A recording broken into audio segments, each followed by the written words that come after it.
nga ennaku z'omwezi 20 lwali lunaku lwa Sande. Abakkiriza okwetooloola ensi yonna, abakkiriza mu Yesu Kristo oba mu Kristo Yesu, baali bajaguza, baali bacacyanca okuzuukira oba amazuukira ga Yesu aga Mukama waabwe.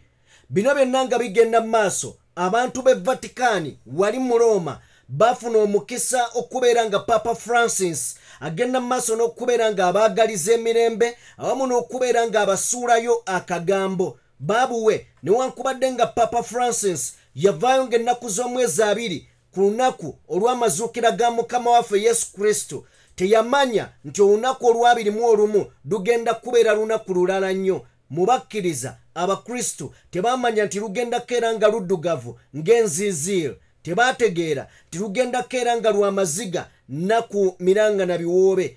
Papa yali alabiseeko eggulo limu bugenda okukya nga batugamba nti olumbe lumunyudde lumututte ewa Ssenkaaba. Papa olunaku olwaleero agenda kubeera ng'aziikibwa. Bingi ebiriwo. Eggwanga Uganda lyakiikiriddwa. Sipiika amanyiddwa nga Anita Amongi kw'ossa n'omumyuka we Thomas Tayebwa. Byonna ogenda kubeera ng'obimanya era ogenda kubeera ng'obitegeera. Mu ngeri emu wano mu ggwanga lyattu Uganda tugenda kubeera nga tutunuulira ensonga enkulu ennyo ddala ezigenda mu maaso. Honorable Muwanga Kivumbi banne bangi batandise okubeera nga bamujjonkera oluvannyuma lw'ebigambo byavuddeyo n'ayogera ng'agamba oba olyawo abaalyamu NUP olukwe bateekeddwa okubeera nga bajja beetonde eri ekibiina. Muwanga Kivumbi avuddeyo n'abaanukula oluvannyuma nabo okubeera nga bamwanukudde, avuddeyo n'abagamba nyamanza mukakkane mufunge emidomo gyammwe. Agamba Muwanga Kivumbi temugenda tuleetako lunderebu n'akamanyumanyo kakwasa embwa mu mannyo. Byonna atubirina mukwano gwange. Mawulire amalala ag'ennaku tugenda tunuulya musajja mukulu okuva eyiganga yagenze mu maaso n'okubeera nga ayiira mukazi we asidi.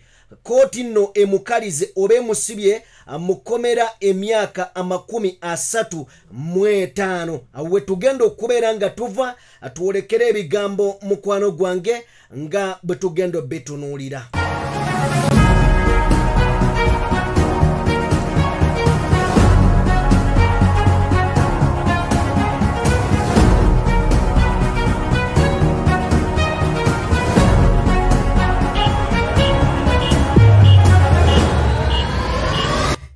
Boterev mbanirizaako basebo ne bannyabo buli omu gy'osinziira okubeera ng'otugoberera abali mu bitundu by'ensi eby'enjawulo. Mwebale nnyo, mwebalire ddala okubeera nga mugoberera omukutu guno. Kyemukola kya muwendo. Njagala kukugamba nti wa vidiyo yaffe like mukwano gwange yakatwegattako nga gwe mulundi gwo gw'ososola omukutu guno. Agenda maaso n'okubeera ng'osubscribinga benji ogenda kubeera ng'obifuna era ogenda kubeera nga obitegeera mukwano gwange. Mu ngeri yemu njagala kutandika n'obubaka buno then tutolontoke tutunuulire ebigambo nga bwe bitambula.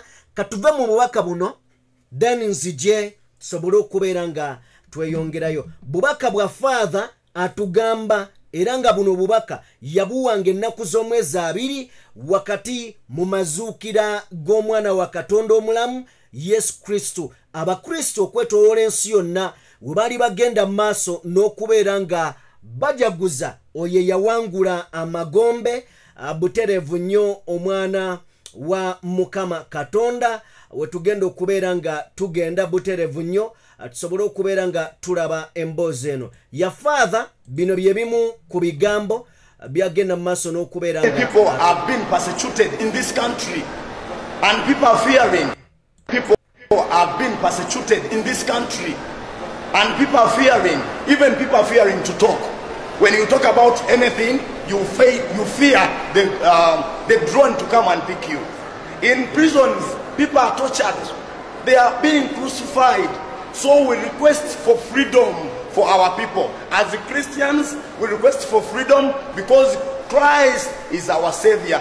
Christ raised from the dead to give us freedom. That's why we have a freedom of worship, freedom of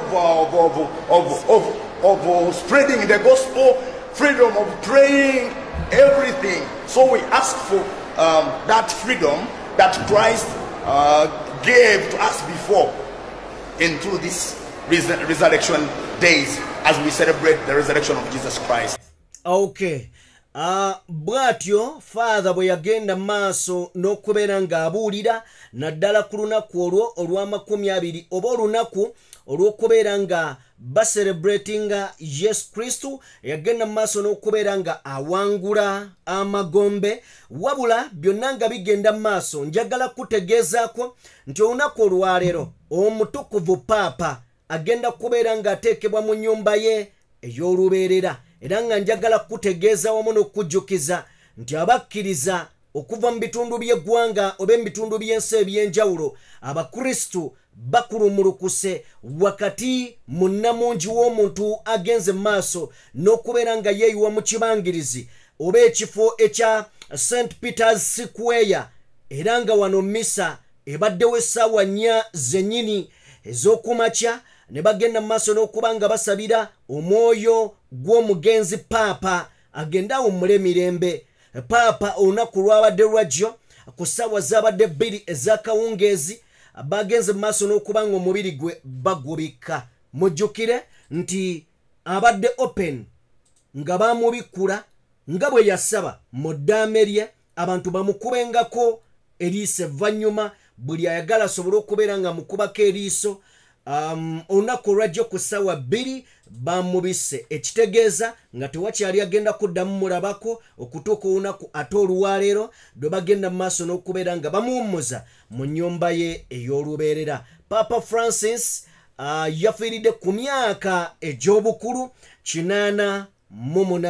Wabula Mukama abadde amuwagadde, Mukama abadde amuwadde obuwangaazi, kubanga ku myaka 21 paapa ono we yafunira ekirwadde kya pneumonia bambi. Wabula ate abadde atawanyizibwa endwadde endala ey'amawuggwe. Kale nno Omukama amubedde oba amukoze bulungi ku myaka 88. Weewaawo tetusobola gamba nti Mukama amututtemu nedda, amusobozesezza okukola ku mirimu egyo gy'asobodde okukola, emirungi emituufu n'egyo egitali mituufu, kubanga tuli baana b'abantu. Wadde tugamba nti omutuukirivu naye ssebo omwana w'omuntu ku nsi osobya mu maaso g'abantu ne ky'otatutte nga kikulu oli ayinza okugamba nti omukosezza. Kale nno paapa naye lwe lugendo lwo olw'obulamu lwakomekerera ng'ennaku z'omwezi 21, wabula olunaku olwaleero ne bwe guba mubiri gwe tokyasobola kugenda gukwatako okujjako mulabanga mu ntambi, amaloboozi kosa ne mu bifaananyi. Nga Uganda twakiikiriddwa Speaker Anita Among, ebifaananyi sobodde kubeera nga mbikuteerawo wano, ne twakiikiriddwa Speaker Parliament Anita Among kussa n'omumyuka we amanyiddwa nga Thomas Tayebwa. Bagenze e Roma, Vatican, bali eyo bakiikirira Uganda. Wabula wakati mu kubeera nga bano batukiikiridde, njagala kwebuuza, bayina ekyokuyiga kye bayigira ku paapa oba batutteyo bitiibwa? Omanyi bya mirundi ebiri, osobola okgenda ng'olina n'oyigayo. Speaker Anita Among we yasinkana paapa yaddamu bwe yakomawo ate yali anguzi, yatandika kukola bitajja. Kakati mukope paapa abadde omwetowaze, abadde avunnama ku maviivi ge wakati mu kitiibwa kye, n'afukamira n'abantu abamu nga balowooza oba bamusinga ekitali oba ekitabadde kituufu yadde n'akatono bwe kati. Now batukiikiridde, ndowooza emboozi ya paapa tugiteeke ebbali, tuleke Mukama Katonda we amulamule okusinziira ku mirimu gy'abadde akola. Nga sinnaba kubeera nga nkutwala wala ddala nnyo, njagala tusookere ddala ku mboozi y'omusajja ono. Omusajja ono gw'olengera ku screen ebbali wano, musajja aliyiga ng'eyo, naye njagala kubeera ng'emboozi ye njikuwa bulungi. Omusajja oyo asibiddwa emyaka 35. Ekimusibiza emyaka egyo, omusajja gw'olengeraawo yakwata asidi n'amuyiira mukyala we. Yakwata asidi. Mumanyi asidi gw'oyiwa ku kyuma ne kisaanawo. Kati musajja mukulu oyo yakwata asidi n'amuyiira mukyala we. Olunaku lwabadde lwaggulo. Yes, lwabadde lwaggulo. Lwabadde lwaggulo. Omwami oyo gw'olaba poliisi eyiganga wali mu Busoga yamusindise, magistrate yamusindise abeere mu kkomera emyaka 35. Emyaka 35. Naye omukyala gwe yayiira asidi mukyala we. Bayina abaana 3. Kale tugambe ex-wife we. Mukyala we bwe baayawukana oba bwe bafuna obutakkaanya buli omu n'agenda bibye. Bayina abaana 3. Omusajja yakutte asidi n'amuyiira mukyala we, oba yali mukyala we gw'ayinamu abaana 3 nga talowoozezzaako abaana bano ndibagamba ki era balintunuulira batya nti nze natta nnyaabwe. Olunaku olwajjo twakoze emboozi ye Dr. Arizona e South Africa eyatomedde omusajja nti amwagalira omukazi, era yavaayo n'ayogera bingi ng'eryanyi limuwala, naye bamukutte kati ali mu kulaajana mumuyambire abaana. Naye obusungu obwali bumulinnya obw'ettumbiizi tebwamujjukiza baana be. Kakati omusajja oyo gw'olaba ku screen simanyi kyagenda agamba mukazi we, abaana, nti nayo kya nnyammwe nga ki? Nze natta nnyammwe. Bannaye ndowooza tubeereko n'obusungu we tubukomya ne we bulina okutuuka. Bw'oba onyiize wakkiri tambula omuntu omuviire, muleke. Mu nsi totyanga okuswala mu bintu ebimu, oli ne bw'akukyokooza atya kkiriza obeere musiru. Naye otaase ebiseera eby'omu maaso, otaase embeera eyinza okujjawo nga si ya bulijjo. So yoyo omusajja nzikiriza bwe tuba nga tumuvuddeko nsooke nkwolekezeeko ate eddakiika ntono nnyo ewa omwami amanyiddwa nga Alfonso Owiny Dollo. Oyo ye ssaabalamuzi w'eggwanga Uganda, Alfonso Owiny Dollo. Now wano we njagala okusooka okubuuliza ekibuuzo gwandaba mu kiseera kino. Uganda eragawa oba wa weeri? Because bw'otunulya buli muntu yenna afunye obukulembeze kuleva ez'enjawulo tayagala kutabuyinza. Tandika n'abakulembeze b'ennono, osooka ojje olabe Katikkiro wa Buganda muteeke ebbali. Tunuulira Magogo w'omuzannyo gw'omupiira FUFA president ali awo. Kakati eyo vaayo jangu ku mwami Museveni obuyinza tabuta. Kakati ssaabalamuzi Alfonso Owiny Dollo wakati w'okubeera ng'eggwanga buli afuna ekifo alwanira kirwanire, bwe tunuulira Mufuti Mubajje bw'alemedde ku mali y'Obuyisiraamu ate ng'agitunze agimazeewo. Kakati wuliriza, ssaabalamuzi gw'olaba ku screen Alfonso Owiny Dollo avuddeyo n'ategeeza nga bwe waliwo n'ategeeza nga bw'ali mu nteekateeka okuleeta ennongoosereza mu ssemateeka w'essiga eddamuzi ku myaka abalamuzi kwe balina okuwummulira, retirement age kyategeeza. Alfonso Owiny Dollo kinajjukirwa nti Owiny Dollo abadde wa kuwummula mu July nga 18 July nga 18 Alfonso Winyidolo dwabadde alina okuwummula ng'emyaka giweddeyo emyaka 7 July wa 2026 abadde alina okuwummula ekifo ekyo omulala gye abalamuzi bakoma ku myaka 7 emyaka giba giwedde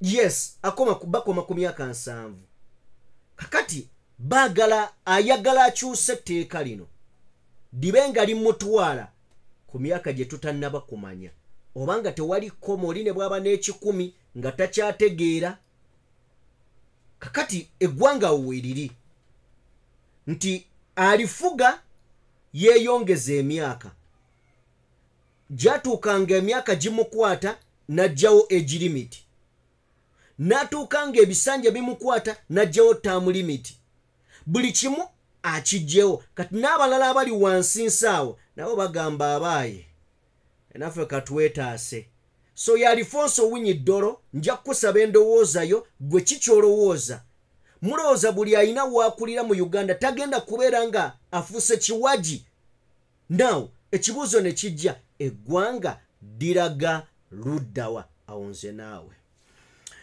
away from that side nzikiriza tugende bugenzi ew'omukulu amanyiddwa nga Muwanga Kivumbi yatabukidde abasajja gwampuliriza ali eyo Muwanga Kivumbi gye buvuddeko yavaayo n'akola statement yagikola yokka yagikola n'omukulembeze Robert Kyagulanyi Ssentamu era ne balagira buli mubaka yenna kiwaji awulira ng'obadde totambulira ku biragiro na ku nkola za kibiina kya NUP bakuwadde ennaku 30 weetereeze bwe ziggwako nga tonneetereeza olabe eryakuleeta mbumpimpi baba bagobye forever and ever bangi bavuddeyo omuli Mpuuga Joyce baagala ntwatwa nalabyeko Mbwate Kamwa ndabyeko Twaha Kagabo bangi bavuddeyo naga twetonde kuki ennaku 3 bazituwanga baani oba okitegedde kakati Muwanga Kivumbi agamba mmwe era waliwo n'abalumbye Muwanga Kivumbi bamuyisizaamu awe gaali wabula Muwanga Kivumbi bano abaanokodde wakati mu kubeera nga tatidde agamba kikafuwe temugenda kubeera nga mutukinako temugenda kubeera nga mutuleetako olunderebu olukwasa embwa olummanyo olukwasa embwa mu mannyo njagala tugende mu katambi ka Muwanga Kivumbi wano wabula wano Muwanga Kivumbi tugenda kubaako ebigambo bye tuwulira kubanga aliwo ebigambo ebikulu nali mbinnyonnyola emabegako gye buvuddeko ngenza okulya Muwanga Kivumbi abyogera byebiriwa beera mukkakkamu nsumulula osuna biika byoyagala tuwayizaamu ku ssimu nga nzija nangamba tugende Kasanda obagambe era obakakase nti musiimu nnyo olw'abakulembeze aba National Unity Platform Kasanda kubanga ba MP bawano bonna Kasanda kyebawukana n'abalala wano tewaliiwo yeetaga kawunyemu tewaliwo yeetaga kakole ki kawunyemu omanyi kati tulina eyo abeeno UP n'omusaanaga naye uno tumutekeko kawunyemu kubanga nga entambula ze tozikola ki naye Patrick Nsamba Flavia Nabagabe Kabuye abo tebeetaga kakole ki kawunyemu mwetuulire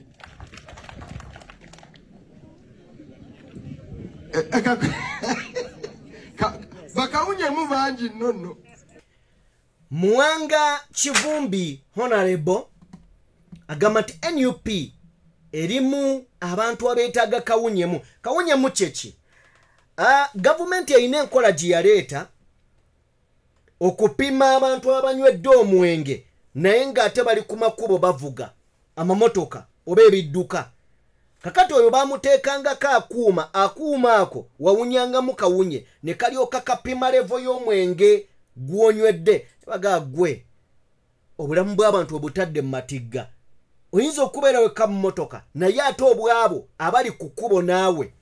Kati Muwanga Kivumbi agamba nti NUP erimu abantu bangi amazima ga Katonda nga beetaaga kawunyemu okubazuula. Kakati tweyongereyo. Era bwe twabogeddeko e Kampala eyo bali ku mitimbagano eyo bagamba ebigambo bino muwanga kino katubabuulire nga ndi wano e Kasanga.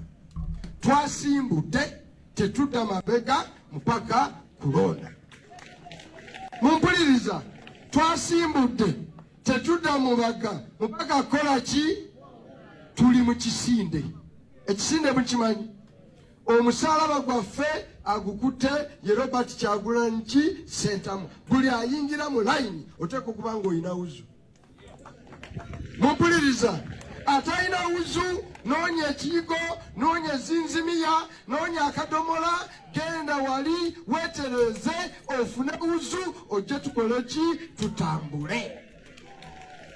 Buli atalina wuzu ndi wano e Kampala eyo mu mitimbagano gye mwekyangira muveeyo tugenda wano wansi ku ground. Kino ekisinde ky'abantu balina ki? Wuzu. Tutambulira mu kisinde kya Kyagulanyi Ssentamu ne People Power nga tetwagala kukuba mabega. Kyate abaali eno mulungi oba ali eno yasuzeewa aba yasiibyewa obudde obwo tetubukola ki? Tetubulina.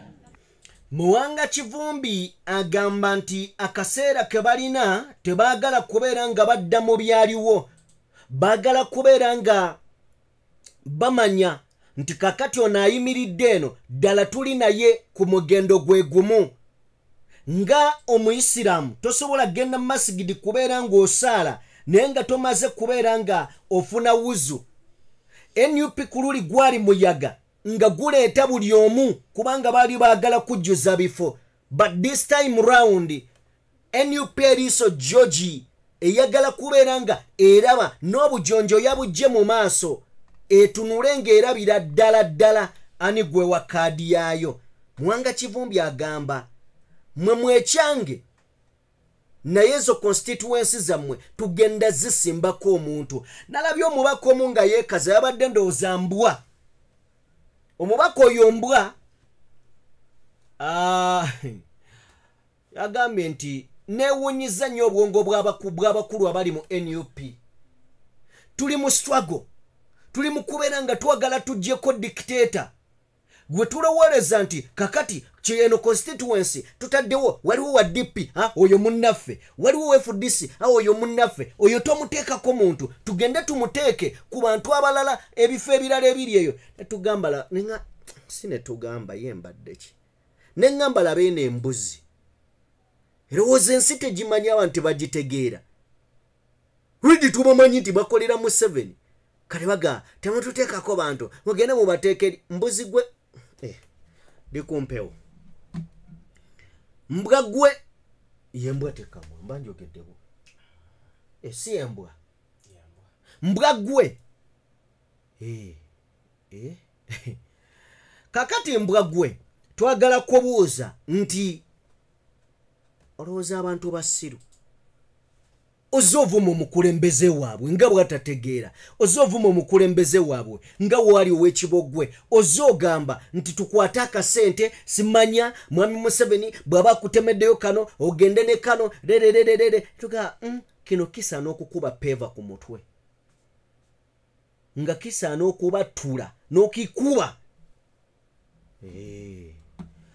Now Muwanga Kivumbi atuwongerayo buli abadde n'obuufu ng'obutambuliramu ennaku ezo nga tolina wusu genda ofune ki wusu otereere bulungi ojje.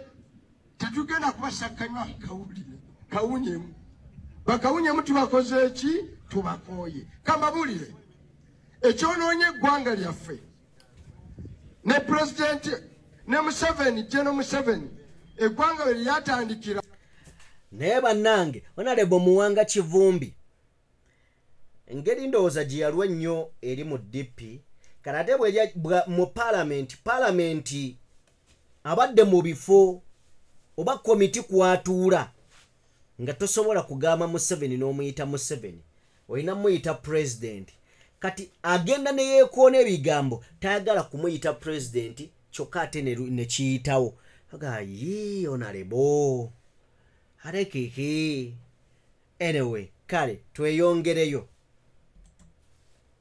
okay okumusobako kasita yatandika okubeera nti bano balwana nange mumpuliriza bano twali nabo muki Uganda twayiga ki omanyi agamba nti Uganda twayiga njige nga nsolo abayizi bantu balungi ffe twakula eri ebutambala tuyiga abayizi be bayiga ensolo buli omu afunako n'abayakubye endiru kasita otuka bwe babaagira ofunako naye obuyizi bulimu ekintu kimu kyebintu ebimu bibaako bannannyini byo si kyekyo obuyizi bulimu ekintu kimu kyebifo ebimu bibaako bannaniki byo for example afumita yali amayinganyi si kyekyo afumita ensolo si yatwala amaki kati Uganda si nsolo kyogifumita n'omala emyaka 4 nga amayinganyi gago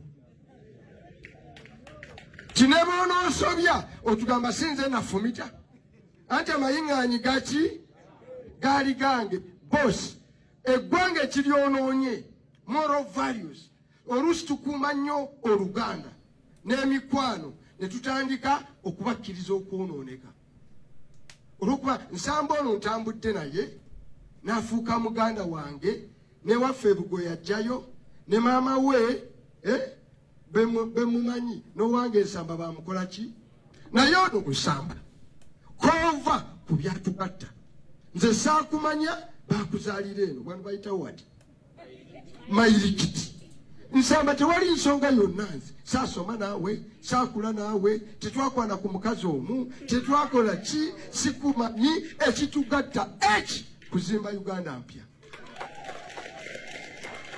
ekitugatta eki kuzimba Uganda ki mpya era bw'oba oli ku kisinde ekyo oli wa umma oli wa kibiina kyange oli wa Luganda ki lwange lwoyawukana ku ebyo biri ebirala byonna tebiina makulu ompulidde lwoteligamba nti muwange oyo eyajjanga newaffe ne tulya emmere ne mulaga ne maama wange wano ne muwayo n'enkota y'ettooke ne muwa biki ebyo byonna ne bwoba wangulira empale ne bwoba wampa engatto ne bemba natuula ku mmotoka yo n'ontwala nga gwe wandayiza n'okundayiza bw'ova ku bigendererwa siba naki naawe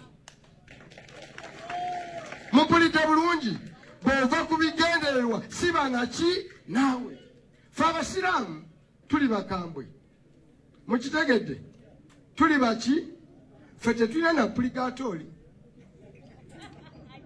mukitegedde fe tetulinayo na byakwenenya simanyi ogende father akusonyiwe endagaano yaffe ebeera ne Mukama kaki Katonda ebeera ne Mukama kaki bw'ogimenya gwe wekka wekka n'omutima gwo omanyi bulungi nnyo kiwasobeza bw'osobya genda wekka osabe Katonda oyo akole ki akusonyiwe ne bantu banno ojja funamu amaki emirembe kati bannabyabufuzi abatabudde eggwanga lino be balowooza ti buli lw'okuŋŋaanya banno booti ogenda bakozesa gw'ofuna ebiki ebibyo era bw'ofuna ebibyo n'osobya ng'obaga bemunjawukana nange temuli bantu balungi katubeere ababi tubeera babi lwa ggwanga lyaffe kulyagala nnyo now byonna mbadde njagala kutuuka ku eyo statement eyo oyinza ogiwulira buwulizi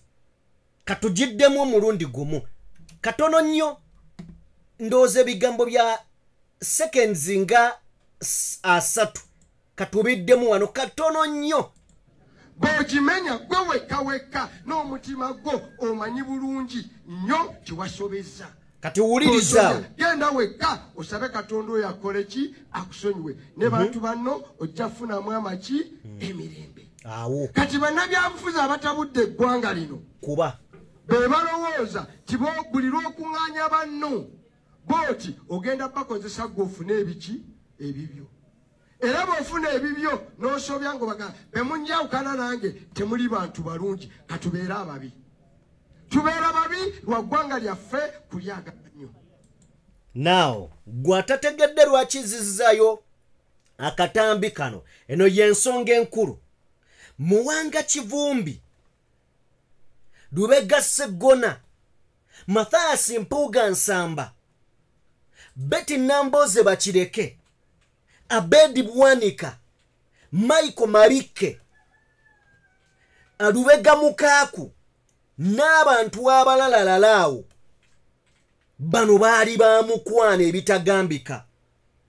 Naye mu bigambo bya Muwanga Kivumbi akugambye nti bw'obeera mukkiriza n'okola ensobi gwe kennyini genda ofukamire wansi ovunname wansi ogyetonde Katonda akusonyiwe.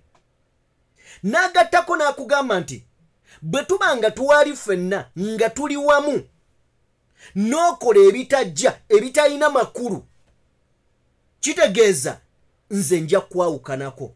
Bwe nkwawukanako ate togamba nti nze simanya gwe ntwalinga bwe tuti twakolanga bwe biti era kakati konvuddeko.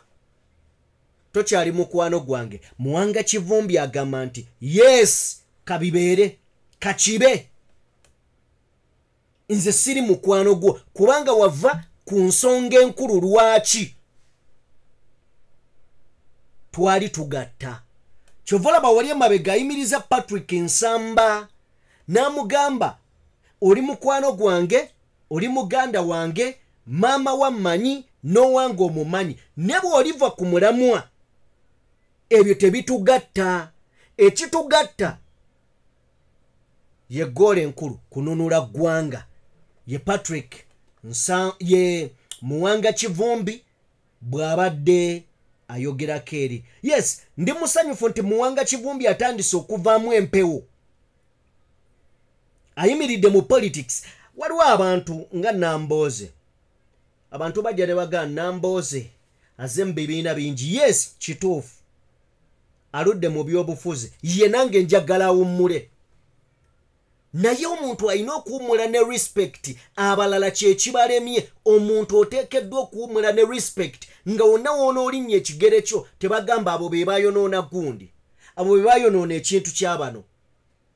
Kati Namboze bw'aba nga tabala bibye abala okuwummula ebyobufuzi wakati mu kitiibwa nti nawummulira mu kibiina ekyali eky'amaanyi, nawummulira mu kibiina wakati mu kitiibwa ekibiina kisigale nga kimuwa ekitiibwa. Yasalawo ku myaka gy'atuuseeko obutagenda nga azunga mu bibiina ebirala. Ne Muwanga Kivumbi kwe kuyimirya naga abange nange ndabika nkuze mu byobufuzi bwe gabamanyanga gakoleddwa bannayuganda banaatusonyiwa emirundi emeka. Kanyimirire mu NUP kekiri nti Kyagulanyi nanga mpadde omukisa kuba amazima gali nti Kyagulanyi yawa buwi Muwanga Kivumbi omukisa yali ayisaawo. Ne kasita bagenda ku mukolo naga Muwanga Kivumbi simuyinaako buzibu ensi neddira Muwanga Kivumbi. Kakati agamba sisuula mukisa guno sigusuula. Bampuuga bamwe tujja kukukuba enkokola ojja kubeera ng'okitegeera. Kale tweyongereyo tumalirize ne Muwanga Kivumbi. Mukitegedde kati abo bali ku mitambagano e Kampala aboogera bye twayogedde tutandika buki butandise. Tetugenda genda mu kalulu akajja akabulako emyezi 4 na mubaka wa palamenti yenna na kansala yenna ng'abadde yeekulubeesa n'NRM. Ebibiina ebirala bisobola obbasonyiwa ebyo tetubifuga naye ekyaffe ekya National Unity Platform bw'obadde weekulubeeseza ku lubaasaza lwa Museveni ne NRM mu kalulu akajja ne bw'oba otonyako omusaayi bayita neki moole ne bw'oba otonyako ki mooli nga oli wa kitalo nga bw'olowooza ku lw'Abannayuganda toli wa kitalo. twabana Uganda toli wa kiki wa kitalo ab'ekitalo bebo bokka abanalemerwa ku muki ku mulamwa nze ndi musiraamu bano baswaba bwe bali salaamu aleikum bana sababuuziza mukama mulungi ekiseera kyonna kale mukama tumukubireko mu ngalo